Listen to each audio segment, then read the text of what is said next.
ವಿಡಿಯೋದಲ್ಲಿ ಒಂದು ರೆಸಿಪಿನ ಮಾಡಿ ತೋರಿಸ್ತಾ ಇದ್ದೀನಿ. ಅದು ಯಾವ ರೆಸಿಪಿ ಏನು ಅಂತ ಮುಂದೆ ಈಗ ನನ್ನ ಮಗನ ಫೇವ್ರೇಟ್ ರೆಸಿಪಿನ ಮಾಡಬೇಕು. ಅದು ಯಾವುದು ಅಂತ ಅವನೇ ಹೇಳ್ತಾನೆ. ಏನಪ್ಪ ಮಾಡ್ತಾ ಇರೋದು? ನಾನೀಗ ಈ ಸೊಪ್ಪನ್ನ ಹಾಕಿ ಬೇಯಿಸ್ಕೊತಾ ಇದ್ದೀನಿ. ಇದಕ್ಕೆ ನೀರು ಕುದೀತಾ ಇದೆ. ಇವಾಗ ಈ ಸೊಪ್ಪನ್ನ ಹಾಕೋತಾ ಇದ್ದೀನಿ. ಅರ್ಧ ಕಪ್ಪಷ್ಟು ಬೇಳೆನ ಹಾಕೋತಾ ಇದ್ದೀನಿ. Hi friends, welcome back to my YouTube channel. ಎಲ್ಲರೂ ಹೇಗಿದ್ದೀರಾ? ಅಯ್ಯೋಪ್ ಎಲ್ಲರೂ ಚೆನ್ನಾಗಿರೋ ಅಂತ ಭಾವಿಸ್ತಾ ಇವತ್ತೊಂದು ಬ್ಲಾಗ್ನ ಸ್ಟಾರ್ಟ್ ಮಾಡ್ತಾ ಇದ್ದೀನಿ. ಇವತ್ತಿನ ಒಂದು ವಿಡಿಯೋದಲ್ಲಿ ಒಂದು ರೆಸಿಪಿನ ಮಾಡಿ ತೋರಿಸ್ತಾ ಇದ್ದೀನಿ. ಅದು ಯಾವ ರೆಸಿಪಿ ಏನು ಅಂತ ಮುಂದೆ ಹೇಳ್ತೀನಿ. ಅದಕ್ಕೂ ಮುಂಚೆ ಯಾರೆಲ್ಲ ನನ್ನ ಚಾನಲ್ನ ಫಸ್ಟ್ ಟೈಮ್ ನೋಡ್ತಾ ಇದ್ದೀರಾ, ಇನ್ನೂ ಸಬ್ಸ್ಕ್ರೈಬ್ ಮಾಡ್ಕೊಳ್ತಾ ಎಷ್ಟೋ ಜನ ನೋಡ್ತಾ ಇರ್ತೀರಾ, ಪ್ಲೀಸ್ ಸಬ್ಸ್ಕ್ರೈಬ್ ಮಾಡ್ಕೊಂಡು ಸಪೋರ್ಟ್ ಮಾಡಿ. ಹಾಗೇ ಈ ವಿಡಿಯೋ ಸ್ವಲ್ಪನಾದ್ರೂ ಇಷ್ಟ ಆದರೆ ಲೈಕ್ ಮಾಡಿ, ಶೇರ್ ಮಾಡಿ, ಕಮೆಂಟ್ ಮಾಡಿ. ಬನ್ನಿ ಬ್ಲಾಗ್ನ ಕಂಟಿನ್ಯೂ ಮಾಡೋಣ. ನಾನು ಇಲ್ಲಿ ಗಣಕೆ ಸೊಪ್ಪನ್ನ ಮಾಡ್ತಾ ಇದ್ದೀನಿ. ಈ ಗಣಕೆ ಸೊಪ್ಪು ಅಂದರೆ ತುಂಬ ಕಹಿ ಇರುತ್ತೆ. ಅದು ಕಹಿ ಇಲ್ದಂಗೆ ಸ್ವಲ್ಪನೂ ಯಾವ ರೀತಿಯಾಗಿ ಸೊಪ್ಪನ್ನ ಮಾಡೋದು ಅನ್ನೋದನ್ನ ನಿಮ್ಮ ಜೊತೆ ಶೇರ್ ಮಾಡ್ತಾ ಇದ್ದೀನಿ. ನಾನಿಲ್ಲಿ ಗಣಕೆ ಸೊಪ್ಪನ್ನ ಕ್ಲೀನ್ ಮಾಡಿ ತೊಳೆದು ಇಟ್ಕೊಂಡಿದ್ದೀನಿ. ಇದನ್ನು ನಾವು ಸಪ್ರೇಟ್ ಈ ಸೊಪ್ಪನ್ನ ಬೇಯಿಸ್ಕೋಬೇಕಾಗುತ್ತೆ. ನಾನು ಇದನ್ನು ಬೇಯಿಸ್ಕೊತೀನಿ.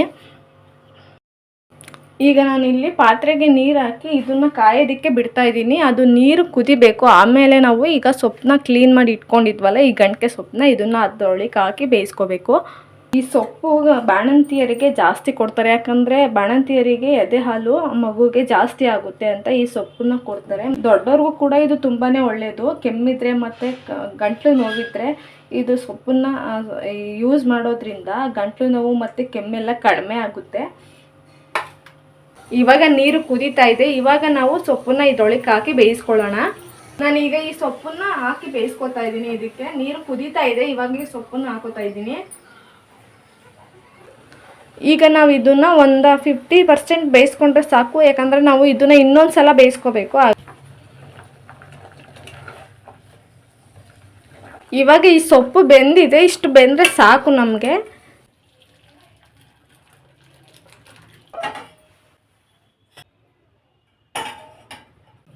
ಈ ನೀರನ್ನ ಯೂಸ್ ಮಾಡೋಗಿಲ್ಲ. ಯಾಕಂದರೆ ಇದರಲ್ಲಿ ತುಂಬ ಕಹಿ ಇರುತ್ತೆ. ಹಾಗಾಗಿ ಈ ಸಾಂಬಾರನ್ನ ನೀರಿಗೆ ಯೂಸ್ ಮಾಡೋದಿಲ್ಲ.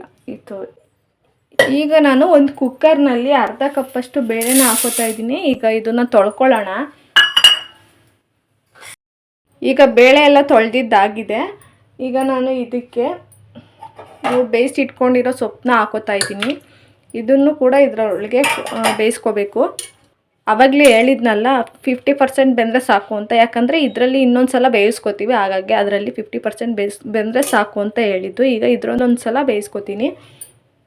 ಹಾಗೆಯೇ ಒಂದು ಟೊಮೊಟೊ, ಒಂದು ಈರುಳ್ಳಿ, ಒಂದು ಗೆಡ್ಡೆ ಬೆಳ್ಳುಳ್ಳಿ, ಒಂದು 4 ಒಣಮೆಣ್ಸಿನ್ಕಾಯಿ, ಒಂದು ಸ್ಪೂನಷ್ಟು ಸಾಂಬಾರು ಪುಡಿ, ಬೇಳೆ ಸಾಂಬಾರು ಪುಡಿ. ಇದು ಮನೆಯಲ್ಲೇ ಮಾಡಿರೋದು. ಇದಕ್ಕೆ ನಾನೀಗ ನೀರು ಮತ್ತು ಉಪ್ಪನ್ನು ಹಾಕ್ಕೊಂಡಿದ್ದೀನಿ. ಈಗ ಇದನ್ನು 2 ವಿಜಲ್ ಹೊಡೆಸ್ಕೊತೀನಿ. 2 ವಿಜಲ್ ಹೊಡೆಸ್ಕೊಂಡ್ರೆ ಅದು ಎಲ್ಲ ಬೆಂದಿರುತ್ತೆ.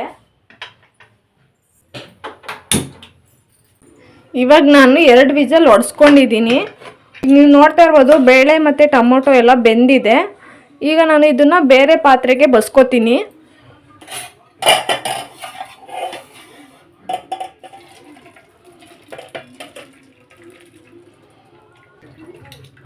ಈಗ ನಾನು ಇದನ್ನು ಒಂದು ಪ್ಲೇಟ್ಗೆ ಹಾಕೋತೀನಿ. ಯಾಕಂದರೆ ಇದನ್ನು ರುಬ್ಕೋಬೇಕಲ್ಲ. ಹಾಗಾಗಿ ಈಗ ಇದು ಸ್ವಲ್ಪ ಆರಬೇಕು. ಈಗ ನಾನು ಇದನ್ನು ಸ್ವಲ್ಪ ಹೊತ್ತು ಆರೋದಕ್ಕೆ ಬಿಡ್ತೀನಿ. ಆಮೇಲೆ ರುಬ್ಕೊಳ್ಳೋಣ. ಈಗ ಇದೆಲ್ಲ ಆರಿದಾಗಿದೆ. ಈಗ ಇದನ್ನು ರುಬ್ಕೊಳ್ಳೋಣ. ನಾನಿಲ್ಲಿ 1/4 ಕಪ್ಪಷ್ಟು ತೆಂಗಿನಕಾಯಿ ತುರಿನ ಹಾಕೋತಾ ಇದ್ದೀನಿ. ಮತ್ತು ನಾವು ಏನು ಬೇಯಿಸಿಟ್ಕೊಂಡಿದ್ದೋ ಸೊಪ್ಪು ಅದನ್ನು ಹಾಕೋತಾ ಇದ್ದೀನಿ. ಟೊಮೊಟೊ, ಈರುಳ್ಳಿ, ಬೆಳ್ಳುಳ್ಳಿ ಎಲ್ಲನೂ ಹಾಕಿ ಬೇಯಿಸ್ಕೊಂಡಿದ್ವಲ್ಲ. ಹಾಗಾಗಿ ಈಗ ಅದನ್ನು ಹಾಕ್ಕೊಂಡು ನಾವು ಏನು ಬೇಯಿಸಿ ಇಟ್ಕೊಂಡಿದ್ದೋ ನೀರು ಅದನ್ನು ಹಾಕ್ಕೊಬಂದು ರುಬ್ಕೊಬೋದು. ನಾನೀಗ ಈ ನೀರನ್ನೇ ಹಾಕ್ಕೊಂಡು ರುಬ್ಕೋತಾ ಇದ್ದೀನಿ.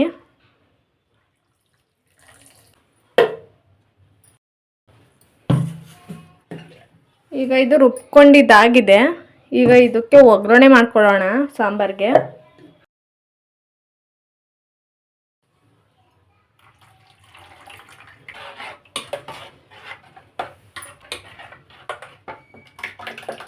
ಸಾಂಬಾರು ಒಗ್ಗರಣೆಗೆ ಈಗ ನಾನಿಲ್ಲಿ ಎಣ್ಣೆನ ಹಾಕೋತಾ ಇದ್ದೀನಿ.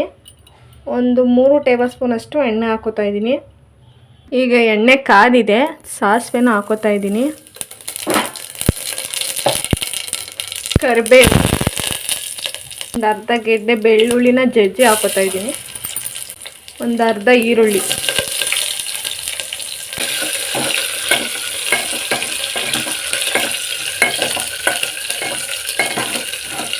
ಈಗ ನಾನು ರುಬ್ಬಿಟ್ಕೊಂಡಿರೋ ಸೊಪ್ಪನ್ನು ಹಾಕೋತಾ ಇದ್ದೀನಿ.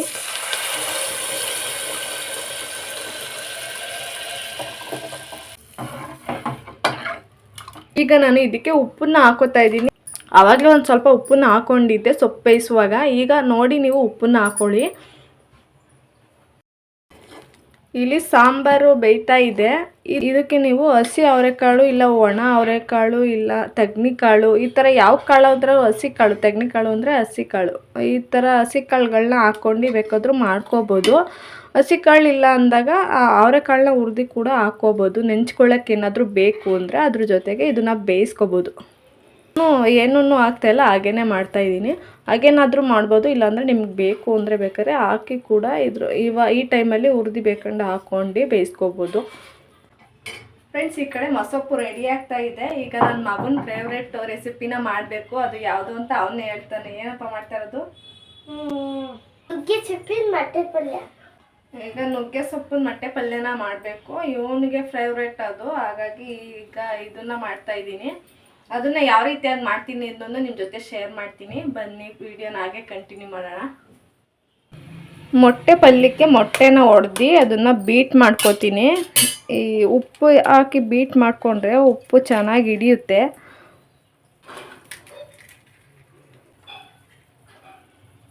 ಈಗ ಇದಕ್ಕೆ ನಾನು ಉಪ್ಪನ್ನು ಹಾಕೋತಾ ಇದ್ದೀನಿ. ಈಗ ಇದನ್ನು ಚೆನ್ನಾಗಿ ಬೀಟ್ ಮಾಡ್ಕೋತೀನಿ.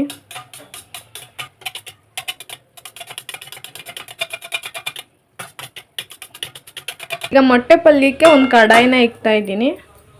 ಇದಕ್ಕೆ ಎಣ್ಣೆನ ಹಾಕೋತಾ ಇದ್ದೀನಿ.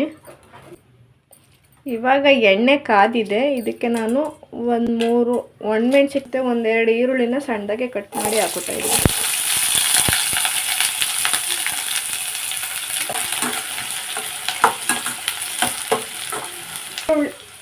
ಈರುಳ್ಳಿ ಒಂದು ಸ್ವಲ್ಪ ಫ್ರೈ ಆದಮೇಲೆ ಈಗ ನಾವು ಬಿಡಿಸಿ ಇಟ್ಕೊಂಡಿರೋ ನುಗ್ಗೆ ಸೊಪ್ಪನ್ನ ಹಾಕೋತಾ ಇದ್ದೀನಿ.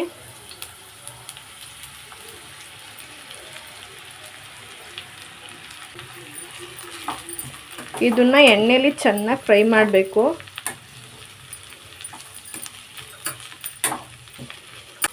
ಈಗ ಉಪ್ಪನ್ನ ಹಾಕೋತಾ ಇದ್ದೀನಿ. ನುಗ್ಗೆ ಸೊಪ್ಪಿಗೆ ಉಪ್ಪು ಹಾಕೋದ್ರಿಂದ ಚೆನ್ನಾಗಿ ಫ್ರೈ ಆಗುತ್ತೆ. ಈ ಟೈಮಲ್ಲಿ ಉಪ್ಪು ಹಾಕೋತೀನಿ.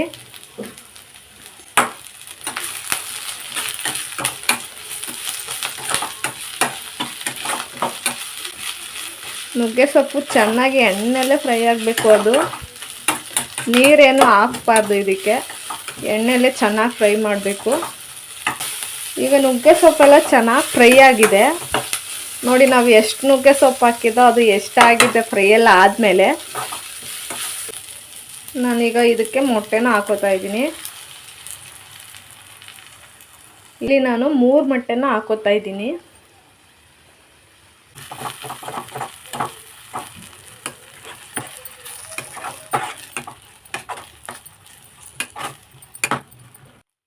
ಸೊಪ್ಪು ಹಾಕಿರೋದು ಎಲ್ಲ ಅಂಟ್ಕೊಳ್ಳುತ್ತೆ ಮೊಟ್ಟೆಗೆ, ಹಾಗಾಗಿ ಇದನ್ನು ಚೆನ್ನಾಗಿ ಬೇಕ್ ಮಾಡ್ಕೊಳ್ಳಿ.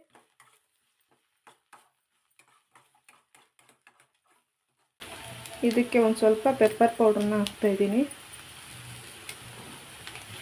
ಈಗೆಲ್ಲ ಇದು ಚೆನ್ನಾಗಿ ಫ್ರೈ ಆಗಿದೆ. ಮೊಟ್ಟೆ ಪಲ್ಯ ರೆಡಿಯಾಗಿದೆ, ನೀವು ನೋಡ್ತಾ ಇರ್ಬೋದು. ಈಗ ಇದು ಆಗಿದೆ, ಗ್ಯಾಸ್ನ ಆಫ್ ಮಾಡೋಣ.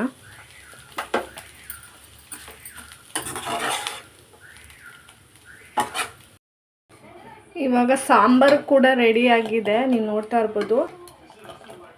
ಮುದ್ದೆ ಜೊತೆಗಂತೂ ಈ ಸಾಂಬಾರು ಸಖತ್ತಾಗಿರುತ್ತೆ. ನಾವು ಇದನ್ನು ಗಂಟ್ಗೆ ಮಸೊಪ್ಪು ಅಂತ ಅನ್ಸೋದೇ ಇಲ್ಲ. ಇದು ಬೇರೆ ನಾವು ಮಿಕ್ಸ್ ಸೊಪ್ಪು ಹಾಕಿ ಮಾಡ್ತೀವಲ್ಲ ಅದೇ ಥರ ಇರುತ್ತೆ. ನೀವು ಒಂದ್ಸಲ ನಿಮ್ಮ ಮನೇಲಿ ಟ್ರೈ ಮಾಡಿ ಹೇಗೆ ಬಂತು ಅಂತ ಕಮೆಂಟ್ ಮಾಡಿ. ಹಾಗೇನೇ ಈ ವಿಡಿಯೋ ಸ್ವಲ್ಪನಾದರೂ ಇಷ್ಟ ಆದರೆ ಲೈಕ್ ಮಾಡಿ, ಶೇರ್ ಮಾಡಿ. Thank you friends, thank you for watching.